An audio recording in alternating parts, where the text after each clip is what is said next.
तो आदाब नमस्कार, एक बार फिर स्वागत है आपका क्राइम मिस्टर हिस्ट्री शो में। मैं आपका होस्ट दानिश। उम्मीद करता हूँ आप सब खैरियत से होंगे, अपना ख्याल रख रहे होंगे, अपनों का ख्याल रख रहे होंगे। आज की कहानी, ऐसे कई लोग होते हैं जिनका दुनिया में अपना कोई नहीं होता है। जैसे क्राइम की दुनिया में कई बार ऐसा होता है कि जो लोग अपने गांव घर से दूर किसी अजनबी शहर में नौकरी के लिए पहुंचते हैं, अकेले रहते हैं, इधर उधर रहते हैं, कहीं किसी काम के लिए रहते हैं, कहीं भी सो गए कहीं भी। तो ऐसे लोगों का जब कत्ल होता है या फिर इनके साथ कुछ अनहोनी या गलत होता है, तो वो चीजें बड़ी हाईलाइट नहीं होती। मतलब पुलिस भी उस चीज की तफ्तीश ढंग से नहीं करती।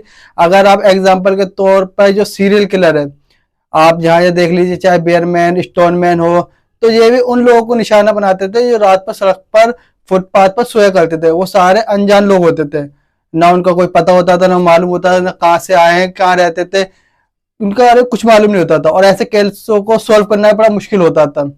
आज की कहानी भी कहीं ना कहीं इसी चीज से रिलेटिव है। अंकित नाम का एक लड़का, दिल्ली के यूपी में बागपत का रहने वाला, एक अच्छे परिवार से था। पढ़ाई के सिलसिले में वो दिल्ली आया।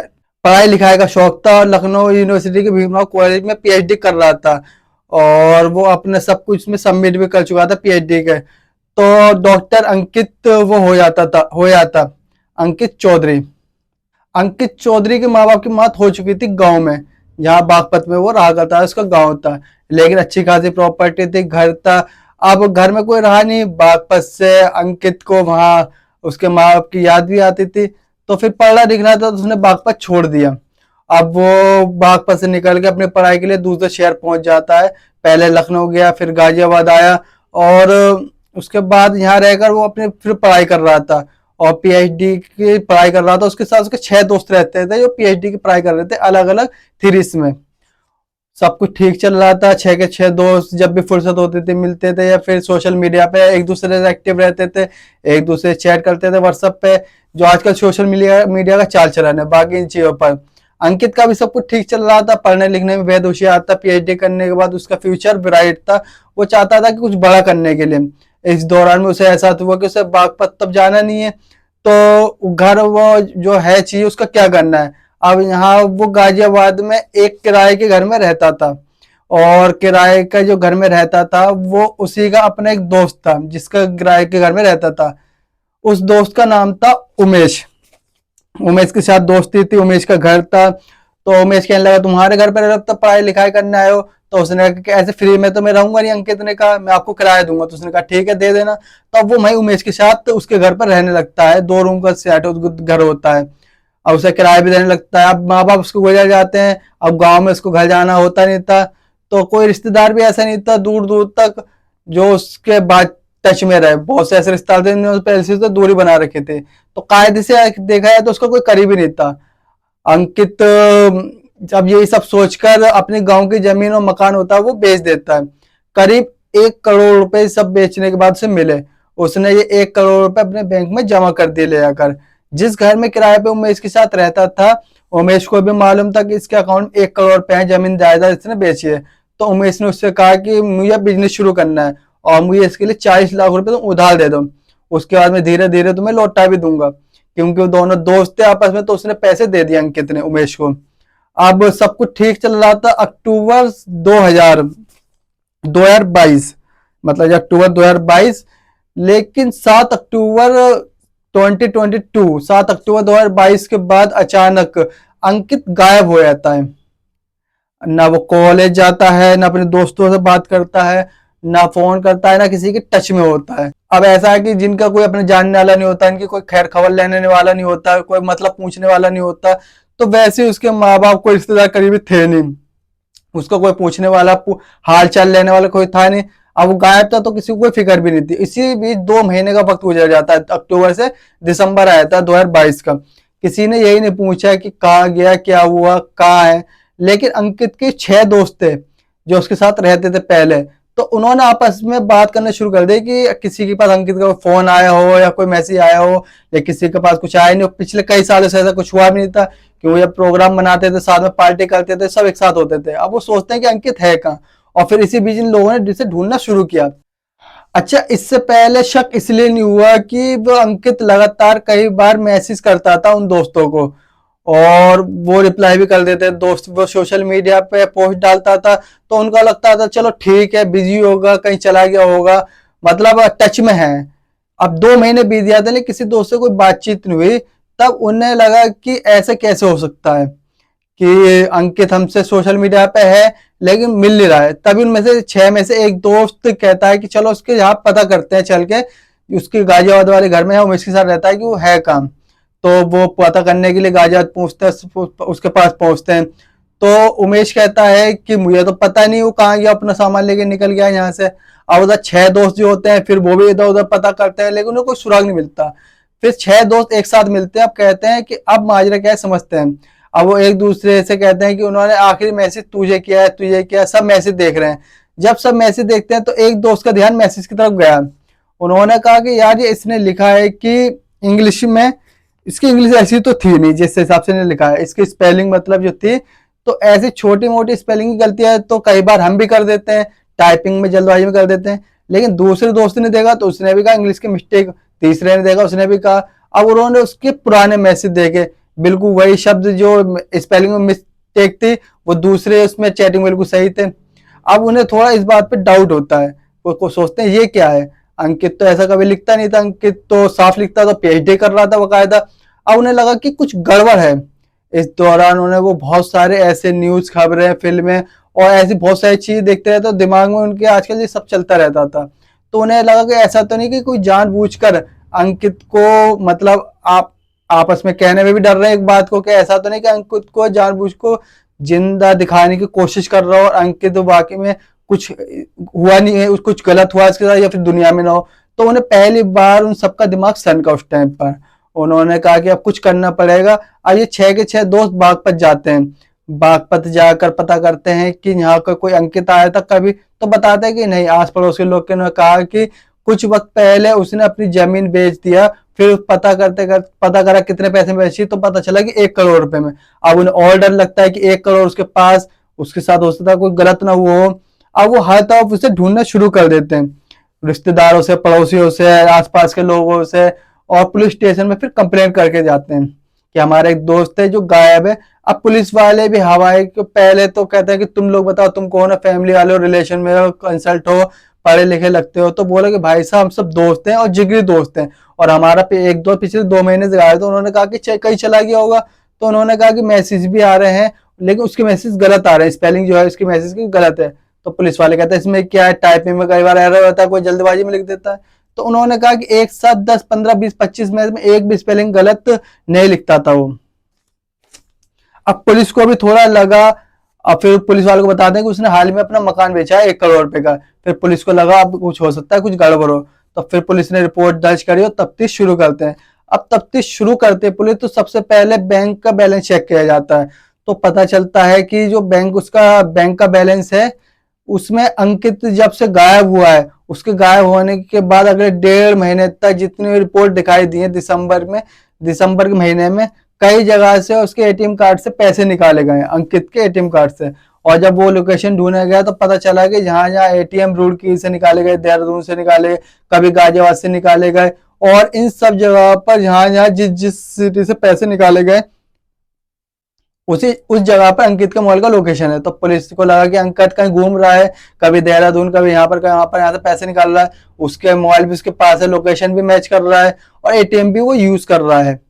लेकिन फिर जो ये होता है कि ऐसा कैसे हो सकता है, आप पता कीजिए एटीएम में कैमरा होता है।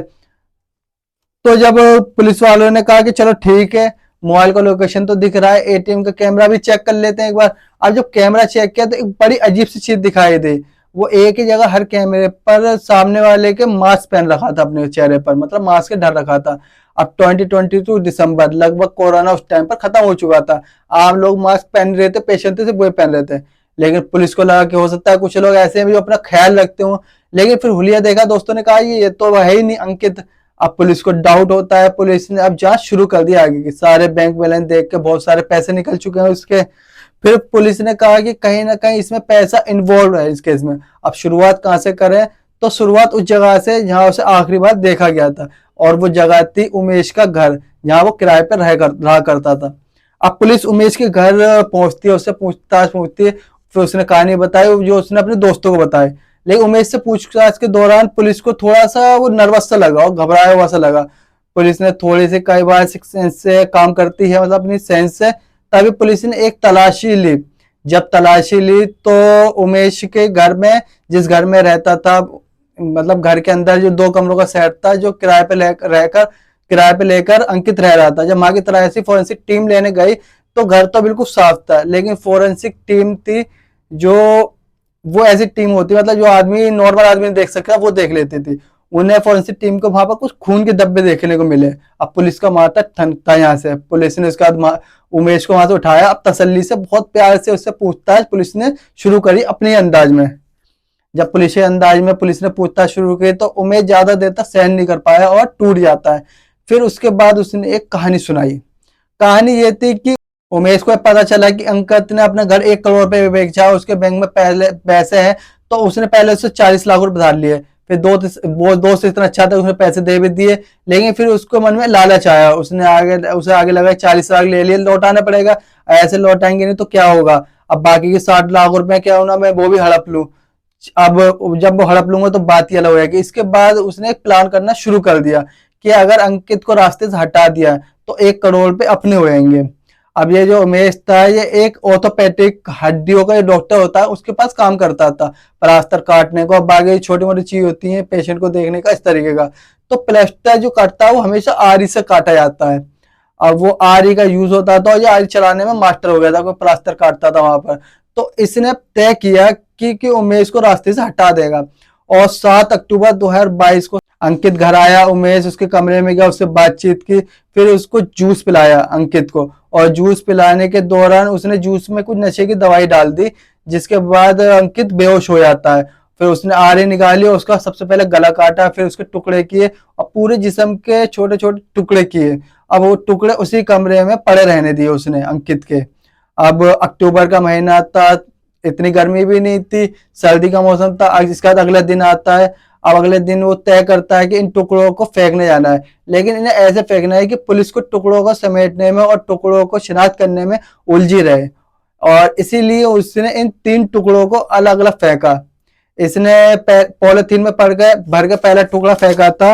वो टुकड़ा ने पहला फेंका था, एक जगह था यहाँ पर गंग नहर, देहरादून की तरफ पड़ती है गंग नहर, डासना मसूरी के बीच में। तो पहला टुकड़ा इन्होंने वहां फेंका। इसके बाद इनने एक टुकड़ा इनने फेंका वहीं पास में एक नहर है, और तीसरा टुकड़ा फेंका इनने पेरिफेकल जो एक्सप्रेस है इसके बिल्कुल ऑपोजिट, वहां पर फेंका। मतलब इनने 3 जगह टुकड़े फेंके उसके अलग अलग। एक ही दिन में अपने दोस्त की गाड़ी ली और 3 टुकड़ों को अलग अलग रखा, और फिर एक इधर फेंका, एक उधर फेंका, एक साउथ में फेंका था, तीनों अलग अलग दिशाओं में फेंका। और कम से कम हर जगह फेंका कि 200 किलोमीटर की दूरी बना के फेंका। अब सब कुछ फेंक कर ये लौट आता है। अब उसे ये मालूम था कि अगर मैं अंकित को मार देता हूँ तो इसका पूछने वाला कोई नहीं, माँ बाप इसके मर चुके हैं, रिश्तेदार कोई पूछता नहीं है, गांव की जमीन जो बेची आया है। उसने बस एक गलती कर दी कि उसे ये नहीं पता था कि 6 बहुत अच्छे दोस्त भी अंकित के, जो उसका हालचाल पूछते रहते थे। और ये दोस्ती उनकी अच्छी इसलिए थी क्योंकि उन दोस्तों को भी पता था कि जो अंकित है ये यतीम है, उसके माँ बाप है नहीं।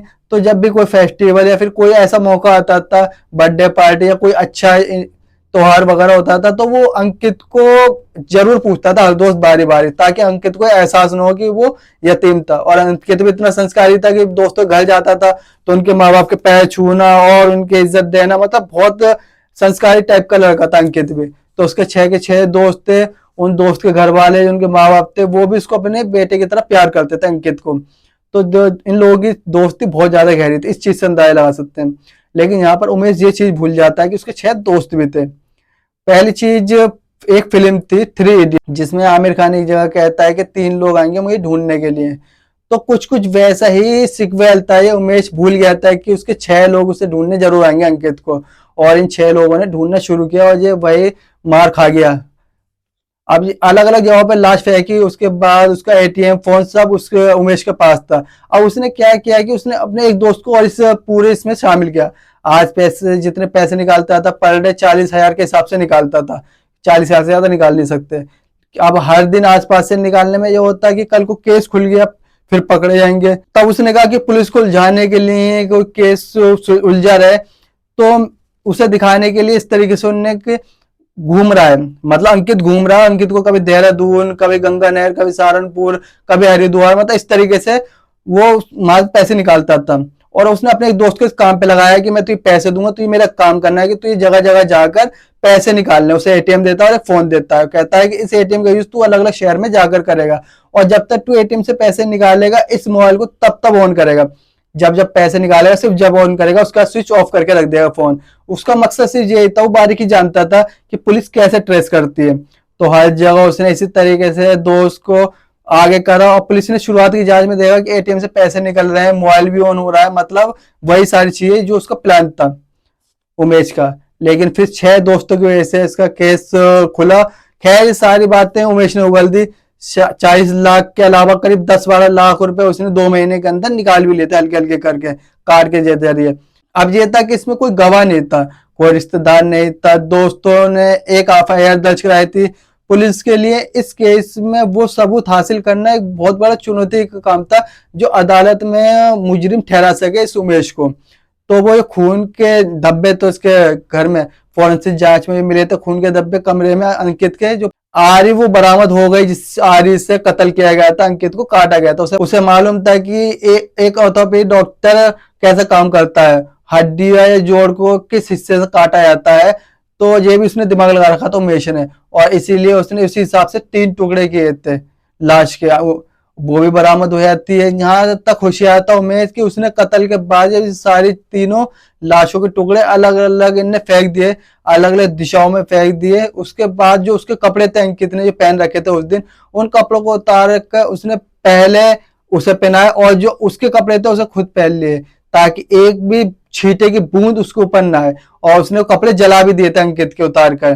तो हर तरीके से उसने बचने की कोशिश करी, सबूत मिटाने की कोशिश करी। बस गलती एक जगह गलती उमेश ने, अंकित के 6 दोस्तों को भूल गया वो, और वही 6 दोस्त उमेश के लिए काल बन के सामने आए और उमेश के पूरा पोल पट्टा खोल के रख दिया, जिसकी वजह से उमेश को पकड़ा गया और उसके कातिल को, अंकित को। एक ऐसी मर्डर मिस्ट्री जिसके बारे में 2 महीने तक किसी को पता ही नहीं था, न पुलिस को, न किसी रिश्तेदार को दूर के, न पड़ोसी को, किसी को भी नहीं। अगर हर इंसान के पास अगर दोस्त हो तो समझ लीजिए कि उसके पास सब कुछ है। तो ये थी आज की कहानी।